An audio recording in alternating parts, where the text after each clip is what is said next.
Hey guys, I'm Dr. Tobisch with Whitefish Chiropractic, and this is going to be our second video on how to avoid the aches and pains that come with prolonged sitting. In this video, we're going to be talking about neck pain. Oftentimes when we have patients that have jobs that require them to sit for hours on end, day in and day out, and they start to develop some neck pain due to that, they ask, why does this make my neck hurt? It's not like I'm headbanging at a concert or I have whiplash in my neck or anything like that. I'm just sitting down.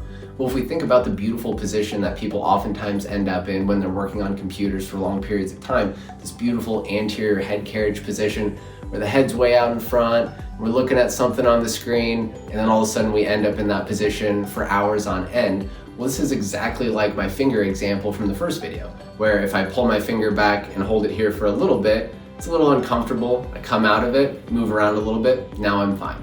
But if I hold it back here for hours and hours, and I do that every day, well, now when I come out of that position, I'm not so fine, and oftentimes it starts to result in a more significant injury. So the longer that I'm here in this position, day in and day out, and these muscles in the back of my neck are just cranked on, well, eventually things can only take so much stress. We may develop an inflammatory problem in the tissues in the backside of the neck. Now we have a sprain strain type of injury, but oftentimes this is easily avoidable if we can just break up our day with some simple stretches and mobilizations. So let's take a look at those. First up, let's look at some simple mobilizations that we can do for the cervical spine. First thing we'll look at is going to be a chin retraction with overpressure. So I'll show you what that looks like from the side.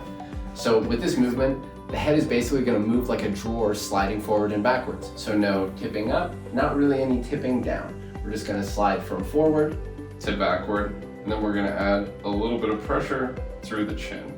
Come back out of it. So retract straight back, slight chin tuck, add a little bit of pressure, hold for a second or two, come back out of that.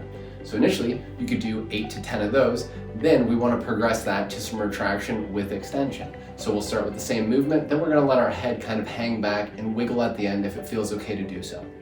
So again, we're going to retract straight back. Then we can let the cervical spine hang back into extension. Give it a little wiggle if that feels okay to do. Come back out of it. Retract straight back, slight chin tuck. Let the neck start to hang back. Give it a little wiggle if it feels okay to do so.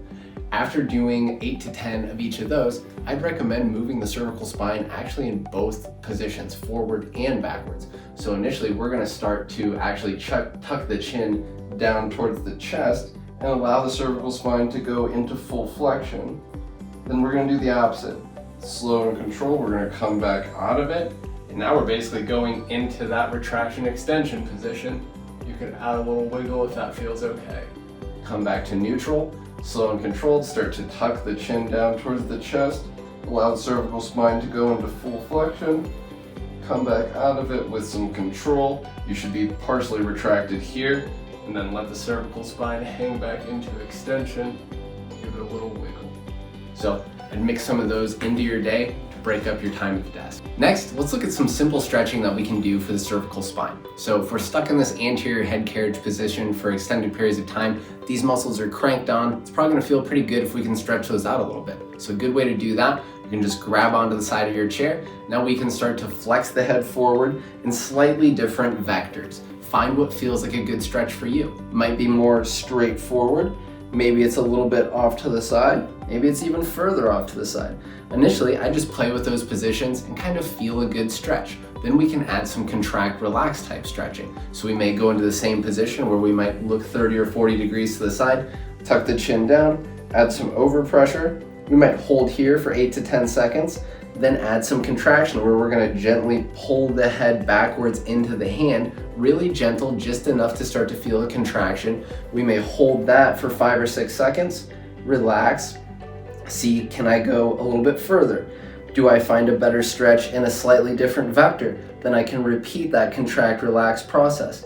We can move on to the muscles that are more so in the sides of the neck, like the levator and the upper traps. We're just gonna move our head further lateral. So if I hold onto the chair again, let my head tip off to the side, I can play with these positions. Maybe it's a little forward, maybe it's straight off to the side. Could be even a little bit backwards where we start to get some stretch in these scalene muscles. I'd find the positions that feel like a good stretch, give them a little bit of a stretch for a second, and then go into some of those contract, relax cycles of stretching.